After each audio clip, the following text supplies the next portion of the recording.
Speaker. It's a pleasure today to be able to share in this time together. Grateful for you, Congressman Herodopoulos, for sharing, also from Congressman Moore that we heard from earlier, and so I'm very honored to just be a part of this and very thankful for the vision and the passion that Congressman Knott has shown in pulling together this special order. You know, when a burglar breaks into your house, you don't set a place for them at the dinner table. That principle seems pretty obvious, but for some reason, radical progressives just can't understand it. For the past 4 years, radical progressive Democrats have openly welcomed criminal aliens into American communities. Lest we forget, here are just a few of the violent guests the left has invited into our country. Felix Rojas, an illegal alien who was deported multiple times, was charged just last week for raping a corpse on a Manhattan subway. In my home state of North Carolina, 2 illegal aliens that Congressman Moore alluded to earlier, Paula Duran Duran and Miguel Duran Duran, were arrested for breaking into a home and kidnapping a mother and her 11-month-old daughter. Just outside Washington, D.C., an illegal alien, Hiron Rodriguez, was arrested by ICE after a local court dropped his charges. What was his crime that he was charged with? Abducting a 4-year-old. These heinous criminals are only a small number of those welcomed into our country by Joe Biden and were arrested in just the past few days by the Trump administration. So you can only imagine what is happening in our country on a grander scale. While under President Trump's leadership, illegal border crossings are down 95% from last year, and yet we are still suffering from the impacts and the open border policies of the last 4 years.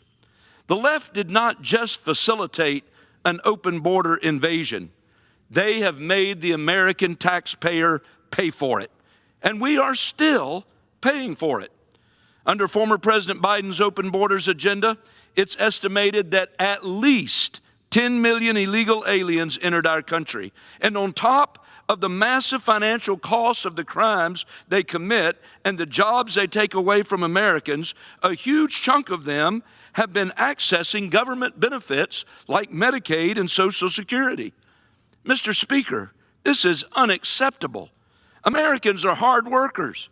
That's why we have the best country in the world, and they don't work back-breaking jobs their whole careers for their taxpayer dollars to subsidize the lives of the very invaders that have subverted their sovereignty. The left loves to fact-check, so why don't we take a moment and hear some cold, hard facts. Fact number 1, under the Biden administration, more than 1 million illegal aliens received Medicaid benefits. Fact number 2, in fiscal year 2024 alone, over 2 million illegal aliens were given Social Security numbers.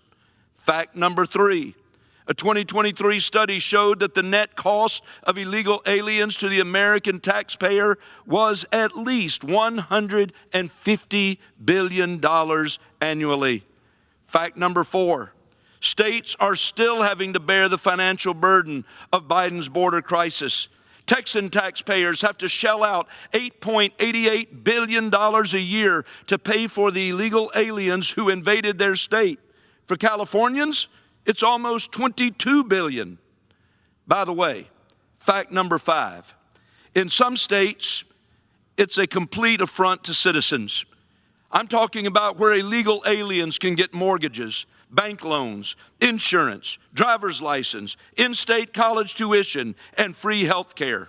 For illegal aliens, the U.S. has been an all-you-can-eat buffet, but the American taxpayer and innocent women like Laken Riley, Jocelyn Nungare, and Rachel Morin have paid the full price of the left's open border agenda.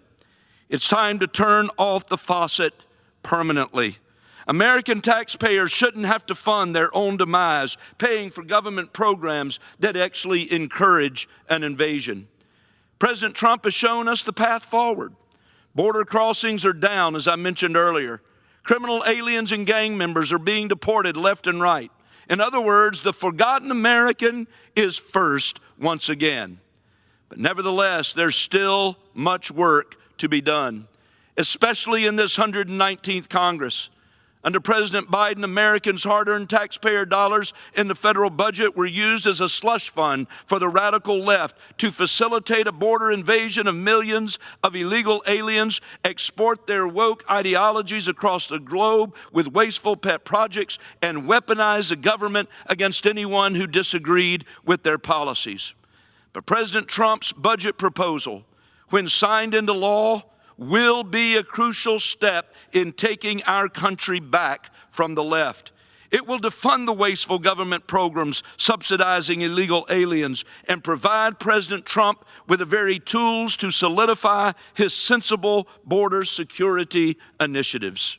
For example, President Trump's budget would eliminate the shelter and services program that facilitated swarms of illegal aliens into American communities and saved taxpayers $650 million at the same time. It will also stop funneling $428 million to migrant education programs that are taking away from struggling American students. And those are just a glimpse of the countless wasteful projects by which the American citizens should not be footing the bill.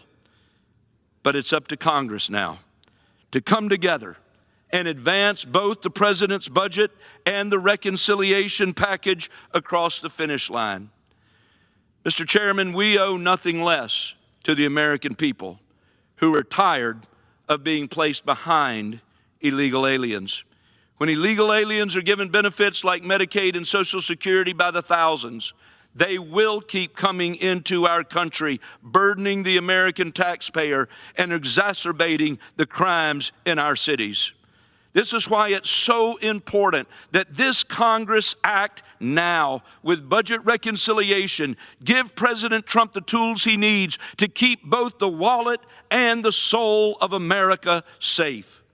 Burglars are in the house, and they don't just want a seat at the dinner table. They want the entire spread. It's time for us to use this historic opportunity to correct our course.